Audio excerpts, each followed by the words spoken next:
오늘은 창세기 2장 말씀을 통해서 에덴 동산을 지어주신 하나님이라는 제목으로 말씀을 같이 나누겠습니다. 창세기는 천지 창조의 기사를 1장과 2장을 통해 두 번 기록해 놓았다라고 지난 주일 말씀을 드렸습니다. 그런데 창세기 1장과 2장은 지난 설교 말씀 속에서 확인하셨던 바와 같이 마치 두 명의 작가가, 저자가 따로 글을 쓴 것처럼 1장의 창조기사와 2장의 창조기사는 문장의 구조도, 관점도, 순서도, 내용도 많이 상이하다라고 하는 사실을 보았습니다. 지난 주일 설교를 들으신 분은 벌써 2장 4절을 읽으시면서 무엇이 A파트와 B파트가 다르다라는 것을 알고 계십니다. 그래서 1장이 그리고 있는 창조 기사는 큰 스케일입니다. 광대하고 광활한 우주와 만물을 창조하시는 지극히 크고 높으신 하나님의 권능과 영광을 드러내는 그 내용들이 1장에 기록되어 있습니다. 2장은 우리가 잠깐 읽었지만 우주와 만물, 하늘보다는 땅에 있는 사람, 그리고 자연의 창조에 포커스를 맞추고 있고 또 사람을 위해 지어주신 에덴 동산에 대한 내용, 이렇게 사람에게 에덴 동산을 지어주시고 관계를 맺으시려고 하시는 바로 사랑의 하나님을 보여주고 있습니다. 창조 순서도 다르다고 했죠. 1장은 6일째 사람이 창조됐지만 2장은 첫날부터 사람이 창조되고 그 다음에 동식물들이 창조되는 전혀 다른 내용들로 이어지고 있다는 사실입니다. 그래서 1장에서는 우리가 하나님에 대해서 계속 하나님으로만 쓰여 있는 것을 보았습니다. 그런데 2장에서는 4절부터 하나님이라고 쓰지 않고 여호와 하나님이라고, 여호와라고 하는 것은 하나님의 고유 이름 아닙니까? 1장의 하나님은 그냥 신입니다. 영어로 치면 가드고요. 히브리어로는 엘로힘이죠. 그냥 일반 명사 신명이지만 2장은 여호와라고 하는 하나님의 이름, 고유 명사, I am who I am, 나는 스스로 있는 자다, 스스로 있는 자존자다라고 하는 자신의 이름을 친히 기록하시면서 함께 관계를 맺기를 원하시는 그런 사랑의 하나님을 2장은 보여주고 있다라고 하는 것을 확인해 봅니다. 이같이 1장과 2장이 서로 다른 메시지가 있는 것은 마치 예수님께서 율법 계명 가운데 가장 큰 두 계명이 있다. 하나는 마음을 다하여 하나님을 사랑하는 것이고 또 하나는 내 이웃을 내 몸처럼 사랑하는 것이다 라고 하는 내용을 그대로 보여주고 있는 듯합니다. 왜냐하면 1장은 지극히 높으신 하늘의 하나님의 영광과 권능을 찬양하고 높이는 하나님에 대한 그 사랑을, 관점을 그쪽에 두고 있지만 2장은 땅에 있는 사람에 대한 관심과 사랑의 삶을 알려주는 메시지가 담겨져 있기 때문입니다. 성경은 다 연결되어져 있습니다. 항상 우리는 우리의 신앙 속에서 반드시 기억해야 할 것이 있습니다. 신앙은 하나님을 사랑하면서 하나님께 예배드리고 기도하고 충성된 헌신과 믿음의 봉사를 행하는 일인 것과 동시에 오늘 내가 살고 있는 세상과 가정 속에서 만나고 있는 함께하는 사람들을 향해서도 사랑과 섬김의 삶을 살아가는 것임을 잊지 말아야 한다는 것입니다. 마음을 다해 하나님을 사랑하고 둘째는 그와 같으니 내 이웃을 내 몸처럼, 내 몸과 같이 사랑하라. 즉 우리의 신앙은 하나님만을 향한 것이 아니라 사람을 향해서도 나가야 한다는 것입니다. 하나님만이 아니라 사람을 만나고 관계하는 자리도 우리의 신앙의 자리요, 신앙의 영역이다. 신앙은 교회 안에서 행하는 예배만이 아니라 세상에서 사람을 만나고 진행되고 이루어지는 것이다 라는 사실을, 이 예수님의 말씀을 항상 기억해야 한다는 것입니다.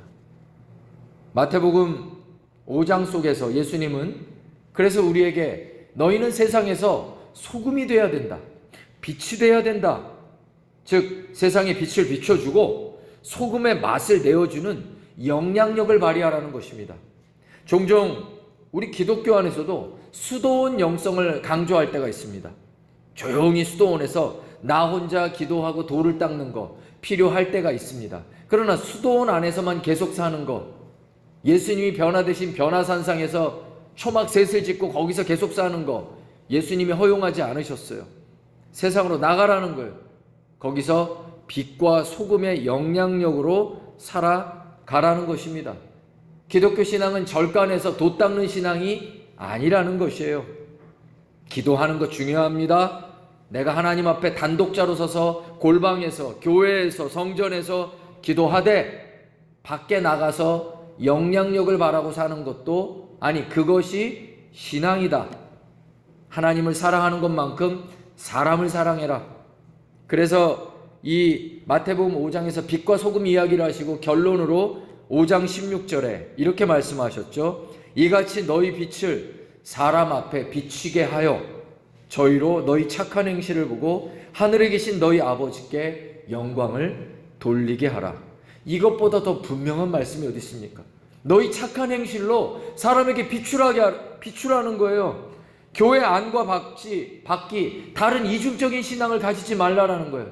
많은 안티크리스천들이 생긴 이유, 많은 이들이 코로나 이후에 교회를 떠나고 돌아오지 않는 이유, 많은 젊은이들이, 청년들이 교회를 비하하고 안티가 되는 이유는 바로 이 예수님 말씀하신 빛과 소금, 이 말씀을 잊어버렸기 때문입니다.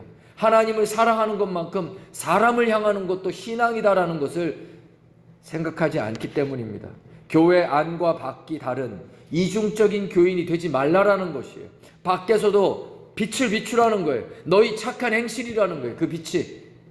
왜 교회 안에서는 착한 장로인데 밖에 나가서는 악한 기업인이 됩니까? 왜 악한 사람이 됩니까? 왜 교회 안에서는 착한 권사요, 경건한 권사인데 밖에 나가서는 자기밖에 모르는 그런 이기적인 사람으로 살아갑니까? 세상이 우리를 보는 것은 육적인 열매입니다. 우리가 조용히 앉아서 기도하는 거 안 보여요. 그들이 보는 것은 육적인 열매예요. 성령의 열매가 다 무엇입니까? 다 육적인 겁니다. 사랑, 희락, 화평. 정말 삶이 힘든데도 이 사람들 기뻐해요. 다른 사람이 보이는 육적인 열매입니다. 막 성질이 났는데 절제하고 인내하고 참을 줄 알아요. 남이 보는 절제, 저 사람 잘 참네. 보이는 열매인 거예요. 성령이 우리 안에 오셔서 9가지 열매를, 아니 그 하나님이 우리 안에 오셔서 왜 우리의 성품을 만지십니까? 무슨 이유가 있다고? 아니 그 크신 하나님이 고작 세상에 우주 속에 먼지도 되지 않는 인간 안에 들어오셔서 성품을 우리한테 만지신다고요? 열매로? 이게 도대체 성령이 우리 안에서 2가지 일을 하시잖아요. 성령의 은사 주시고 성령의 열매 맺어 주시고, 그 열매는 다 성품입니다. 예수 믿는데 성령의 성품이 없다, 이것은 성령의 역사와 상관없이 살아가는 분들입니다. 여러분, 교회 안에서는 경건하시고요, 사람들을 만나면 사람의 향기를 뿜어주십시오. 인간 냄새가 나고 따뜻하고 그 사람의 그늘 속에서 사람들이 살아갈 수 있도록, 이게 예수님이 말씀하신 신앙인 거예요. 전에 그 MBC에서 무슨 이름을 이렇게 특이한 이름을 말해주는 그런 프로들이 있었어요. 그래서 거기서 봤더니 현상범이라고 하는 분이 사람이더라고요. 동생이 누구냐 하니까 현상태, 그 다음이 현상금, 이렇게 지으셨더라고. 아버지가 어떻게 그렇게 지으셨나. 또 어떤 분은 뭐 탁 트인, 이렇게 어린 시절에 인생이 탁 트여라 그래갖고 딸을 탁 트인으로, 아들은 탁월한으로 이렇게 지었다고 하는데, 그 중에 특이한 이름이 있었습니다. 바로 남 좋은 일이라는 이름을 가진 사람이 나타났어요. 이름이 남좋은일이에요. 그래서 이 남시성을 가진 좋은일이라고 하는 이 이름이 워낙 특이하니까요. 어떤 이 문인이 자기 수필에다가 쓴 글을 한번 제가 본 적이 있는데 읽어드릴게요. 남좋은일, 남시성을 가진 한 젊은 친구의 이름이었다. 내가 지금껏 들어본 이름 중에 가장 신선한 이름이었다. 누군지 알 수 없는 그의 아버지는 왜 남좋은일이라는 이름을 지어줬을까? 남을 이겨라, 남보다 먼저가 아니라 왜 손해보며 살아가라고 이름을 붙여주었을까? 뭐 하면서 쭉 내려오는 그 내용들이 있었어요.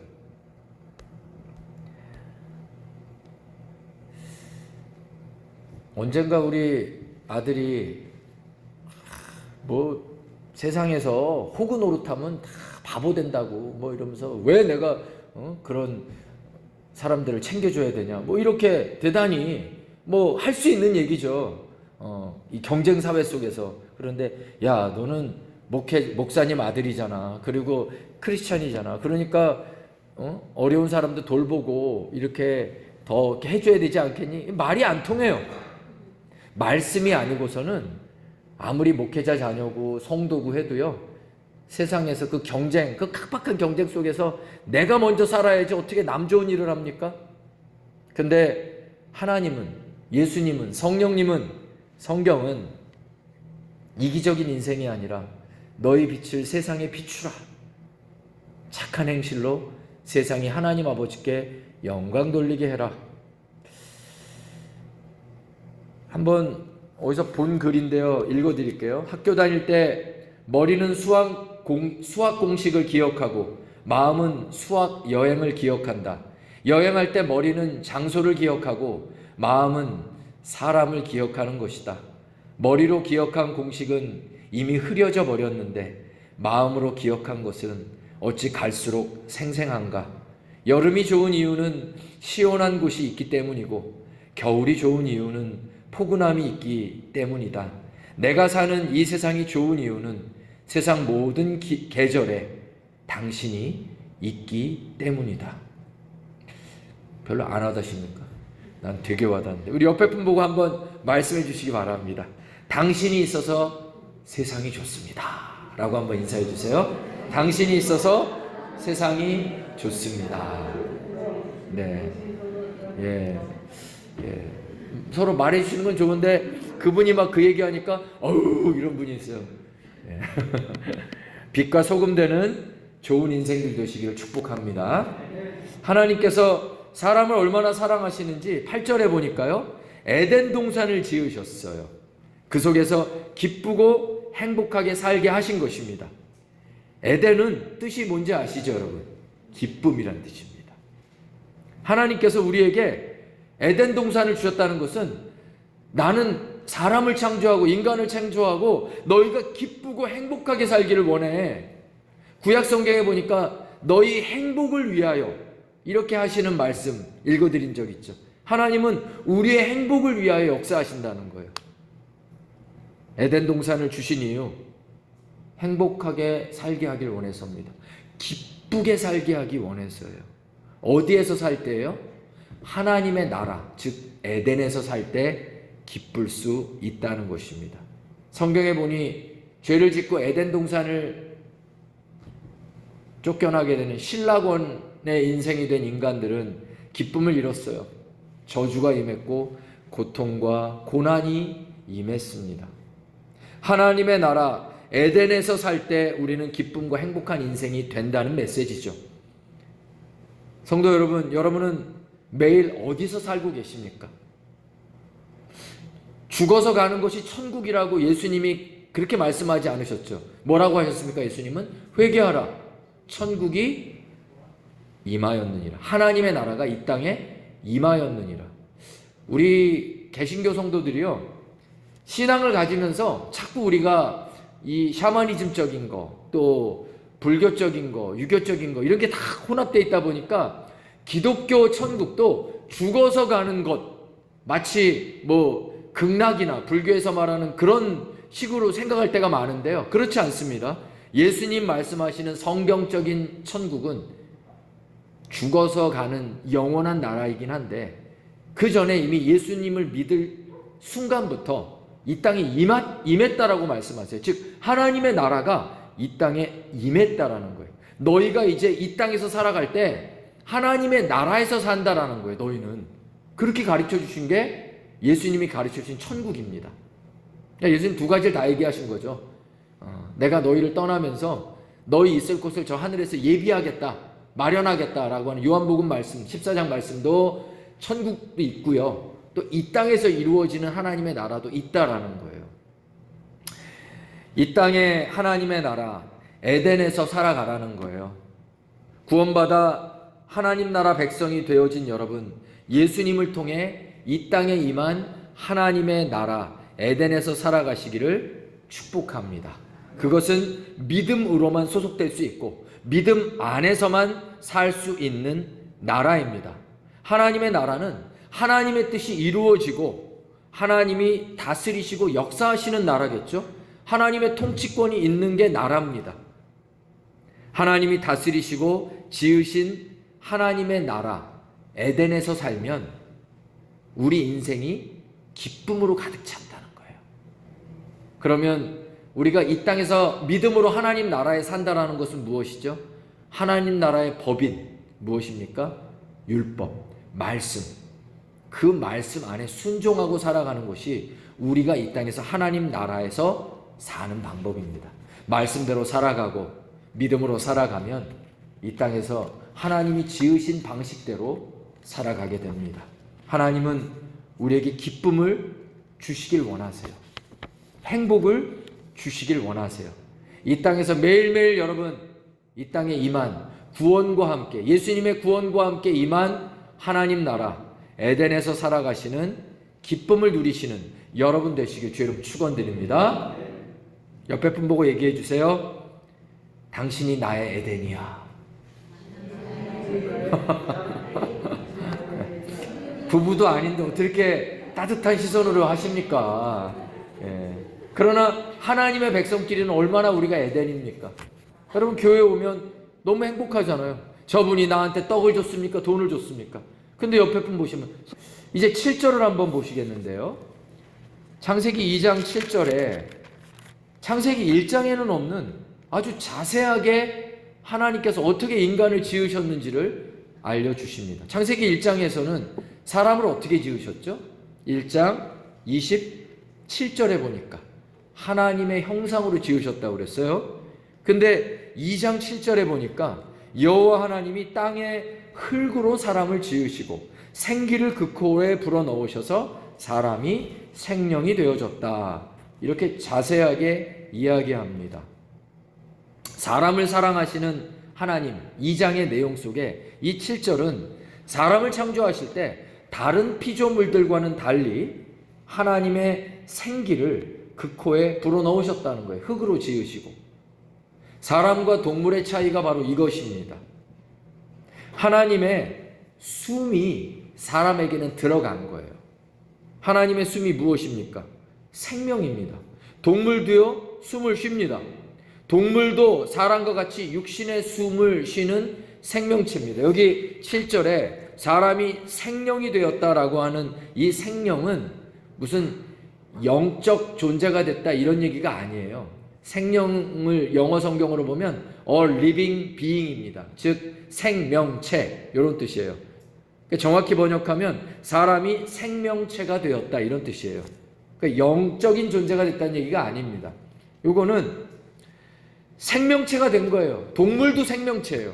그런데 동물과 사람이 똑같은 숨을 쉬는 생명체인데 사람과 동물의 차이가 무엇이냐? 성경적으로 바로 생기입니다. 이 생기가 무엇입니까? 하나님의 호흡이죠. 하나님의 호흡이 무엇입니까? 성령입니다. 성령이 우리 안에 들어오셔서 하나님께서 하나님의 생명이신 성령을 통해 우리가 태초에 영생하는 존재로 만드신 거예요. 우리가 하나님의 생명으로 영생하는 존재가 되어졌었죠. 그러다가 창세기 3장에 선악과를 취하는 죄로 말미암아 인간이 하나님과 소통하지 못하고, 우리가 하나님의 형상으로 지어졌다라고 하는 것은, 다른 존재들은요 창세기 1장에 보면 다 말씀으로 지으셨잖아요. 근데 사람을 지을 때만 하나님의 형상대로 지으셨다는 것은 사람만 영적 존재가 되게 하셨다는 거예요. 하나님의 형상이니까 하나님과 소통하게 만드셨다는 거예요. 그러니까 동물이나 다른 존재들은 하나님과 소통하지 못합니다. 인간만 하나님과 소통하며 하나님께 예배할 수 있는 거예요. 영적 존재이기 때문에. 근데 영이라고 하는 것은 기체도 아니고 액체도 아니에요. 들락날락하는 홀령도 아니에요. 그런 영이라고 하는 게 무슨 영혼, 홀령이다 이렇게 생각하시는데 그런 게 아닙니다. 그런 우리가 생각할 수 있는 개념이 아니에요. 입자가 아니에요. 그렇다고 에너지도 아니에요. 신기하죠? 이 세상에 존재하는 것은 물질인 입자냐, 비물질인 에너지냐, 이렇게 보통 구분하잖아요. 근데 영이라고 하는 것은 물질도 아니고 비물질도 아니에요. 그럼 뭐예요 이게? 그러니까 우리가 파악이 안 되는 거예요. 그러나 하나님은 우리를 영으로 지으셨고, 영이라고 하는 건 하나님의 영이 우리 안에 오셔서, 성령이 오셔서 소통할 수 있는 자리예요. 그게 영입니다. 인간만을 그렇게 지으신 거예요. 그 영이 하나님의 숨인 성령으로 말미암아 생명을 얻은 거예요. 여러분, 헬라 철학이 플라톤의 이데아 어느 정도 다 들어보셨잖아요. 이 땅에 여기 지금 책상이 있는데 이거는 그냥 형체일 뿐이고, 이 이데아가, 즉 영적인 실체가 저 우주에, 저기에 이데아가 있다. 그게 헬라 철학이잖아요. 그게 영지주의잖아요. 그래서 우리가 구원을 받으려면 영지주의 이단은 하늘에 그 이데아, 영원한 실체의 지식을 얻어야, 지식이 딱 들어와야, 뭔가 깨달아야 그게 구원이 된다. 그래서 영 자체가 불멸하는 게 아닙니다. 헬라 철학이 아니에요, 우리 기독교는. 헬라 철학은 영이 불멸하는 존재라고, 그러니까 이 이데아가 불멸의 존재로, 영적인 것이 불멸의 존재라고 하는데, 우리 안에 영이 있다라고 하는 것은 영 자체가 불멸하는 게 아닙니다. 우리가 영원 생명을 얻는 것은 우리가 영적 존재이기 때문이 아니라 우리의 영 속에 하나님의 생명인, 영원한 생명인 성령이, 하나님의 숨이 우리 안에 임해 있기 때문에 예수 그리스도의 생명으로 말미암아 우리가 영생을 얻는 거지, 예수의 생명 상관없이 인간이 영적인 존재이기 때문에, 영지주의처럼 헬라 철학처럼 영이 있기 때문에 불멸하는 존재가 아닙니다. 이걸 구분하지 못하면 우리는 이단에 자꾸 흔들려요. 헬라 철학의 영지주의에 왔다 갔다 해요. 우리가 영생하는 것은 하나님의 숨 때문입니다. 성령 때문이고 예수 그리스도의 숨 때문입니다. 창세기 2장에서 하나님의 숨이 임함으로 영생의 존재가 되었던 인간이 3장에서 타락함으로 말미암아 하나님과 소통하지 못하고 끊어졌어요. 성령이 떠났어요. 하나님의 영이 떠났어요. 그런데 언제 다시 우리가 영생하는 존재가 되었습니까? 예수님 때문에. 요한복음 20장 22절 한번 찾아보세요. 성경. 요한복음 20장 22절.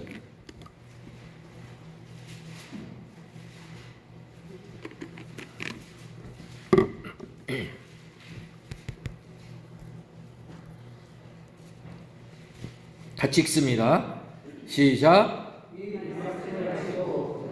향하사 숨을 내쉬며 이르시되 성령을 받으라. 그렇죠. 예수님이 후 하고 예수님의 호흡을 다시 불어넣으셨어요. 예수님의 호흡이 무엇입니까? 성령입니다.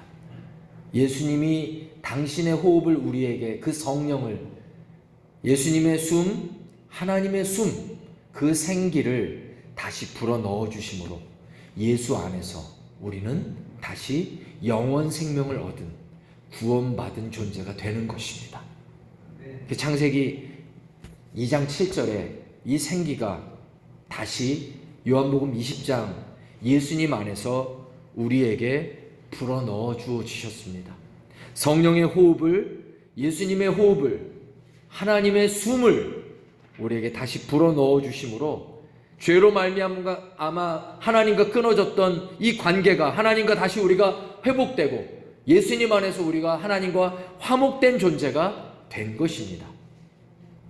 주님의 호흡인 성령을 주셔서 하나님의 생명을 얻고 그의 능력으로 살게 하신 것입니다. 오늘 여러분의 호흡이 성령의 호흡으로 날마다 행하시기를 주님의 이름으로 축원드립니다. 세상으로 호흡하지 마십시오. 예수 믿으면서 왜 세상에 호흡을 하십니까? 매일매일 성령으로 호흡하시기 바랍니다. 성령님을 의지하고 우리에게 주신 이 생명의 숨인 성령으로 호흡하며 성령의 능력으로 살아가시기를 바랍니다. 오늘 이 예배 속에서 우리의 기도를 들어주시고 우리 모두가 성령으로 충만하기를 간구합니다. 우리가 매일 행하는 예수님의 호흡으로 성령의 능력으로 우리가 만나는 세상 영혼들도 주님의 호흡을 하고 구원과 생명을 얻기를 소망합니다.